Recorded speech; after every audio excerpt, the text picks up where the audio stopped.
Assalamualaikum warahmatullahi wabarakatuh. Pecinta Teguh Rahayu, selamat channel yang dirahmati Allah. Judul, Abis Mulyono, Muncullah Mulyadi, Seraga Dua Mukakah Mereka. 1. Luka kronis itu bernama Mulyono.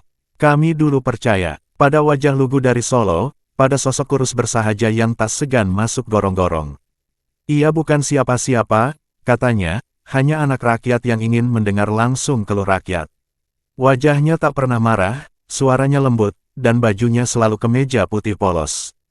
Dalam sunyi kami yang tertindas, ia seperti seberkas cahaya yang datang tanpa ancaman.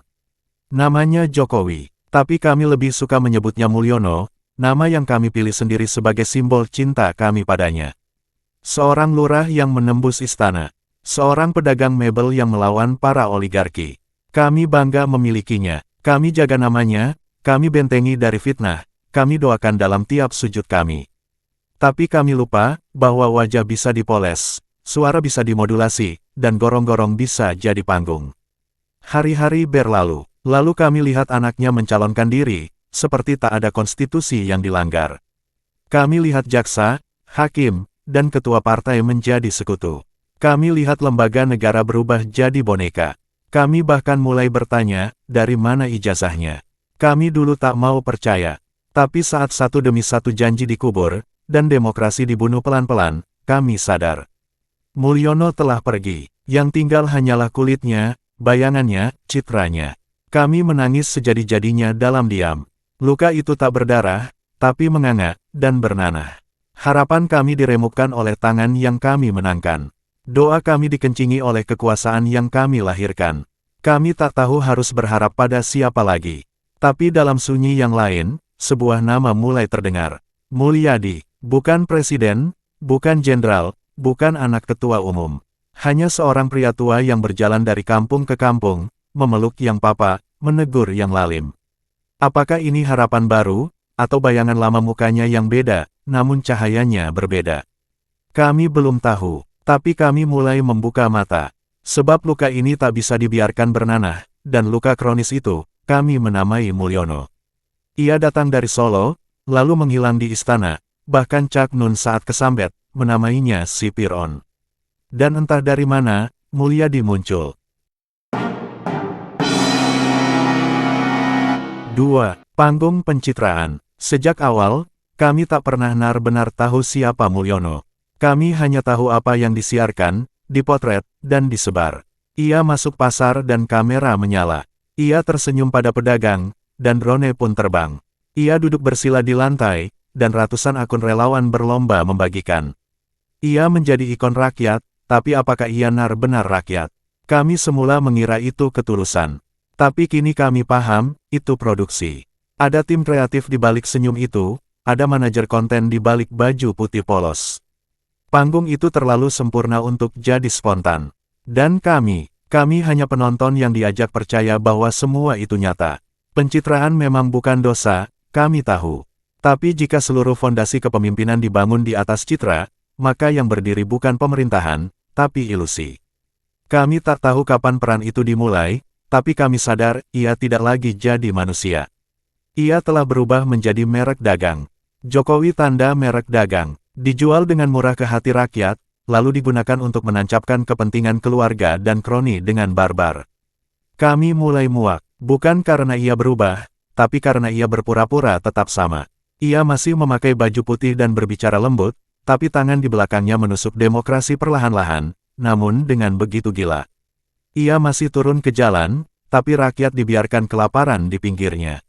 Di layar ponsel kami, ia masih tampak sederhana. Tapi di ruang kekuasaan, ia menandatangani proyek-proyek megah besar untuk segelintir orang. Di akun media sosialnya, ia naik motor bersama warga. Tapi di kenyataan, ia naik kendaraan kekuasaan yang melindas konstitusi tanpa tata krama. Kami tahu kami dibohongi, tapi kami terlalu malu mengakuinya. Kami terlalu takut menghadapi kenyataan bahwa yang kami pilih dengan cinta, ternyata menjadikan kami korban.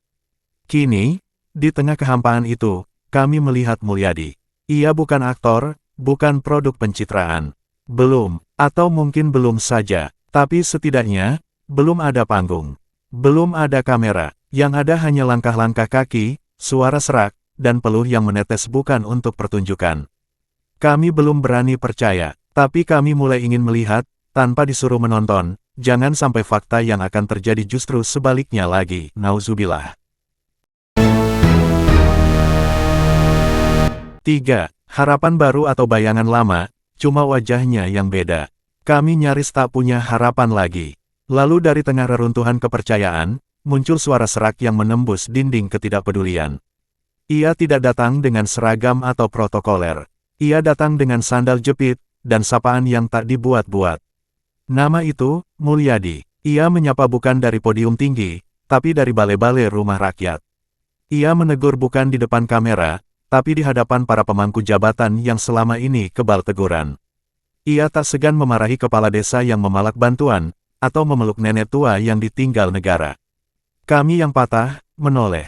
Kami yang hancur, mulai mendengar. Bukan karena Mulyadi sempurna, tapi karena ia tidak berusaha tampil supaya tampak sempurna.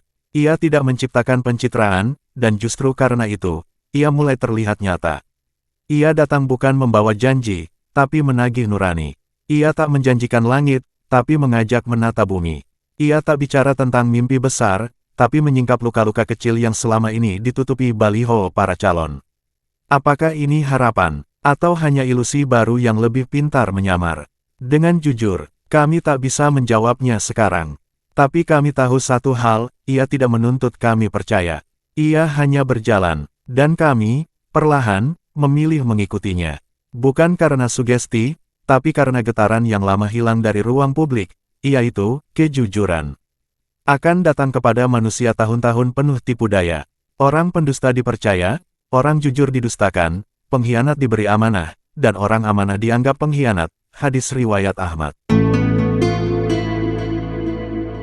4. Luka kolektif, harapan kolektif. Dulu kami saling menuduh hanya karena berbeda pilihan. Kami mencaci mereka yang mengkritik, memuja mereka yang memuji. Kami mengibarkan bendera relawan, membela mati-matian bahkan tanpa tahu apa yang sebenarnya sedang dibela. Kami menutup mata dari kejanggalan, demi menjaga simbol yang telah kami pilih dengan hati, Jokowi. Tapi kini, kami sesak oleh kenyataan.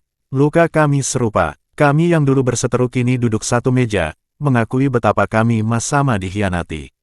Bukan hanya karena harga-harga melambung dan utang menumpuk, tapi karena rasa hormat pada hukum diinjak oleh kaki kekuasaan sendiri demi keluarga. Karena anak presiden lebih berkuasa dari logika garis konstitusi. Karena lembaga negara berubah jadi alat kampanye keluarga. Kami, rakyat kecil, merasa ditinggal, merasa dipakai, lalu dibuang. Janji revolusi mental tinggal jargon usang. Bahkan tabiatnya begitu keparat. Janji berdiri di atas semua golongan berubah jadi praktik bagi kursi. Negara menjadi milik segelintir keluarga besar yang berkawan erat dengan konglomerat. Luka ini tak punya obat cepat. Ia kolektif, membusuk di paling banyak jiwa.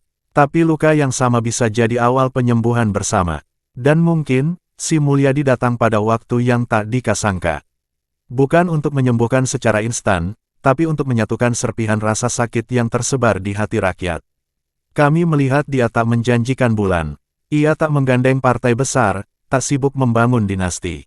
Ia hanya berjalan, menyentuhkan tangan yang selama ini diabaikan. Ia tidak bicara banyak, tapi rakyat mulai bicara untuknya. Yang kami harapkan bukan dewa penyelamat. Cukuplah pemimpin yang punya malu. Cukuplah orang yang takut kepada Allah, satu-satunya Tuhan, bukan takut kehilangan jabatan. Kami tidak ingin raja baru, tapi pelayan rakyat yang mengerti cara mencintai tanpa kamera, apalagi drama. Dan bila ini hanyalah fata morgana, biarlah. Tapi setidaknya, luka kami punya alasan untuk berharap kembali. Sesungguhnya Allah menyuruh kamu menyampaikan amanat kepada yang berhak menerimanya dan menyuruh kamu, apabila menetapkan hukum di antara manusia supaya kamu menetapkannya dengan adil. An-Nisa, 58. 5. Ujian itu bernama kekuasaan. Kekuasaan itu seperti api. Ia bisa menghangatkan, bisa pula membakar. Di tangan yang bersih, ia menerangi jalan rakyat. Tapi di tangan yang rakus, ia melalap akal sehat, membakar nurani, dan menyisakan abu yang berbau busuk di sepanjang sejarah. Kami melihat itu terjadi pada Mulyono. Dulu ia datang membawa lentera. Tapi seiring waktu, lentera itu berubah jadi obor yang menyilaukan, bukan menerangi. Kekuasaan yang awalnya kami serahkan sepenuh amanat, perlahan berubah jadi singgasana keluarga. Kami dulu berkata, Jokowi bukan seperti yang lain. Tapi kini, kami harus jujur, ia bukan hanya seperti yang lain.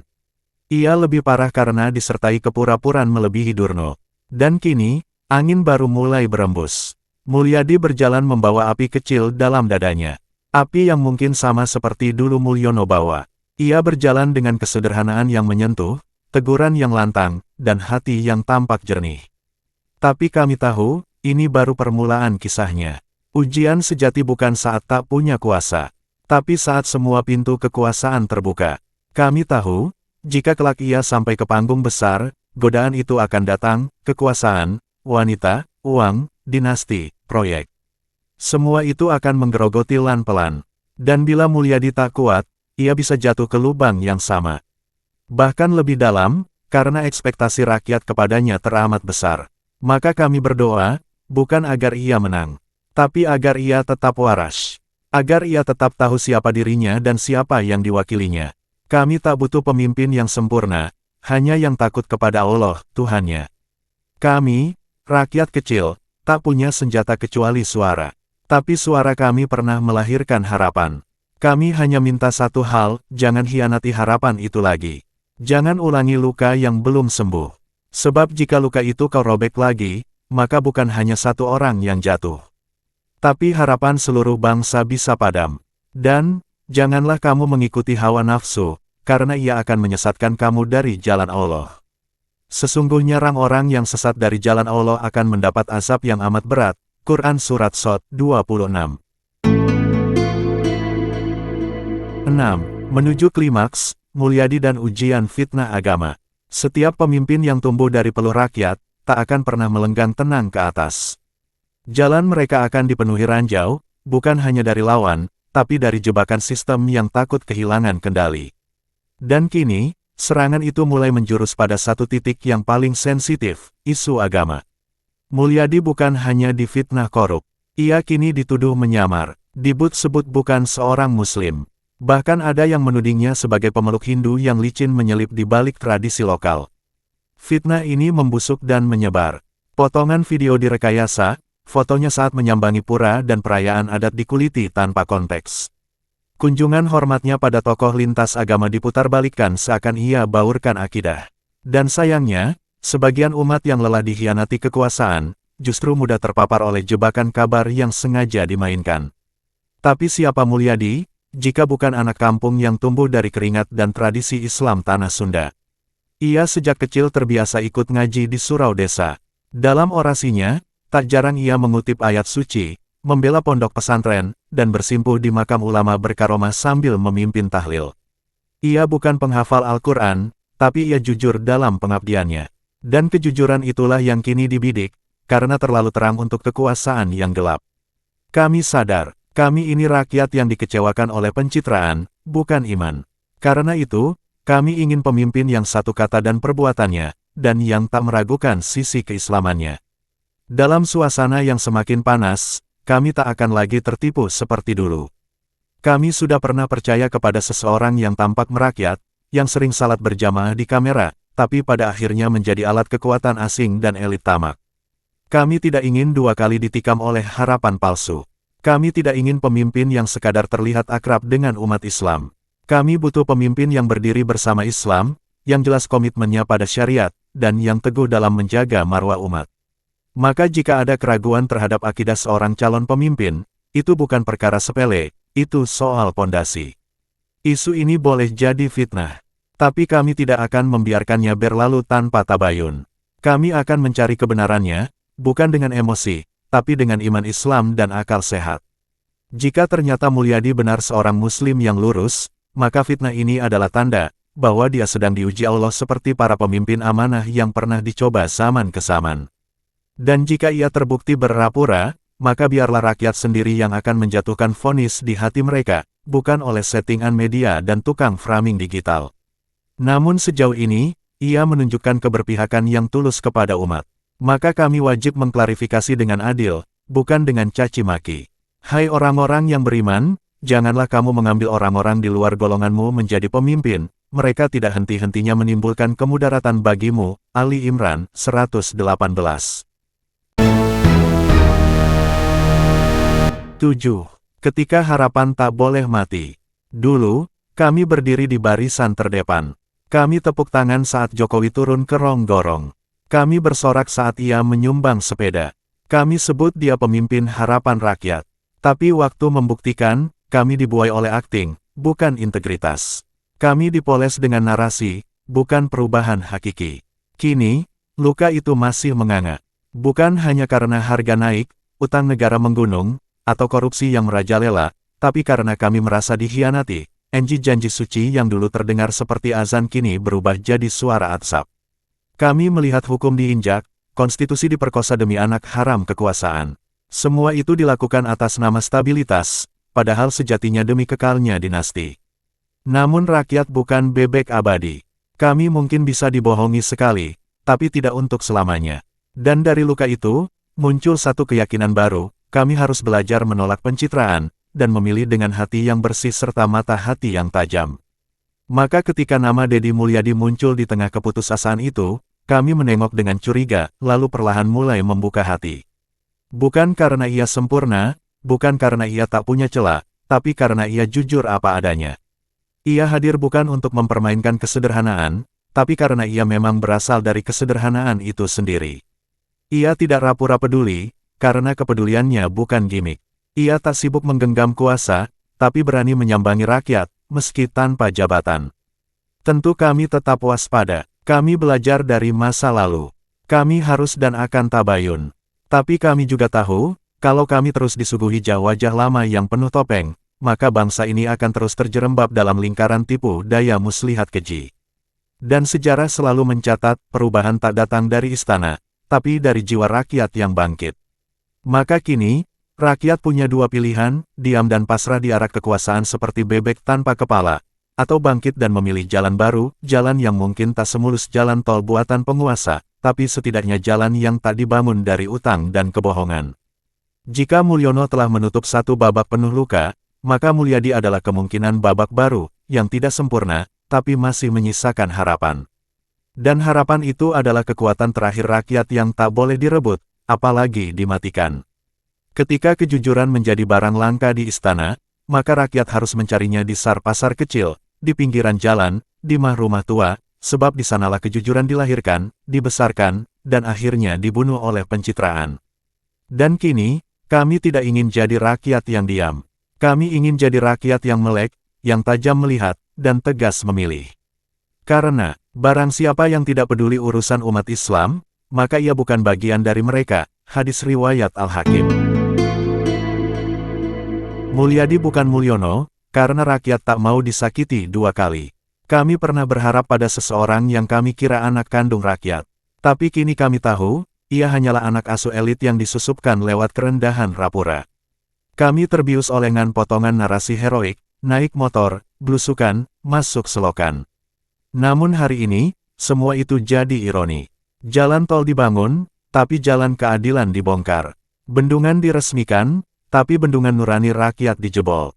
Lalu kini datang Mulyadi. Dan banyak yang berkata, hati-hati, jangan ini Mulyono jilid 2. Tapi kami pun mulai berpikir jernih, apakah semua orang bersahaja harus dicurigai? Apakah setiap pemimpin yang dekat dengan rakyat pasti pembohong? Ataukah ini sisa trauma dari luka panjang yang tak pernah disembuhkan? Kami tak ingin jatuh dua kali di lubang yang sama. Tapi kami juga sadar, tidak semua yang sederhana adalah sandiwara, dan tidak semua senyuman adalah topeng. Ada yang memang tulus, ada yang tidak sedang menjual pencitraan, tapi sedang memperjuangkan kebenaran. Lalu, apa yang membedakan Mulyadi dari Mulyono? Mulyono selalu naik panggung yang disiapkan media. Mulyadi justru hidup di antara rakyat, bahkan tanpa panggung. Mulyono menolak debat, memilih bungkam saat salah. Mulyadi justru menjawab satu tuduhan, bahkan saat ia difitnah akidahnya. Mulyono sibuk merawat pencitraan, tapi abai pada pengkhianatan di sekelilingnya. Mulyadi justru turun tangan ketika rakyat kecil dizalimi. Dan satu hal paling jelas, Mulyono masuk dari jalur kekuasaan besar. Mulyadi masuk dari gerbang luka rakyat. Kami tahu Mulyadi bukan malaikat. Tapi rakyat tak butuh malaikat. Kami butuh manusia yang jujur, yang berani menolak kekuasaan yang curang, yang tak rela umat Islam dipakai, tapi setelah selesai kemudian dibuang usai pemilu. Yang bisa membedakan antara toleransi dengan kompromi iman. Mulyadi, hingga hari ini, tidak didukung oleh dinasti politik manapun. Ia tak punya backing partai besar, tapi justru itu alasannya menoleh padanya. Karena kita ingin pemimpin yang lahir dari bawah, bukan dari laboratorium politik. Harapan memang berisiko, tapi hidup tanpa harapan lebih mematikan. Maka jika Mulyono telah menutup satu babak pengkhianatan keji, kita tidak ingin menyamakan setiap harapan baru sebagai duplikatnya. Kita tidak ingin mengubur masa depan hanya karena trauma masa lalu. Kita harus bisa membedakan mana aktor, mana pelayan rakyat sejati. Dan untuk itu, mata harus dibuka, akal harus bekerja, dan iman yakin harus waspada dan menyala. Dan janganlah kebencianmu kepada suatu kaum membuatmu berlaku tidak adil. Berlaku adillah, karena adil itu lebih dekat kepada takwa. Al-Maidah 8. Kami sudah belajar, dan kini, kami memilih dengan lebih jernih. Mulyadi bukan Mulyono, karena rakyat tak mau disakiti kedua kali.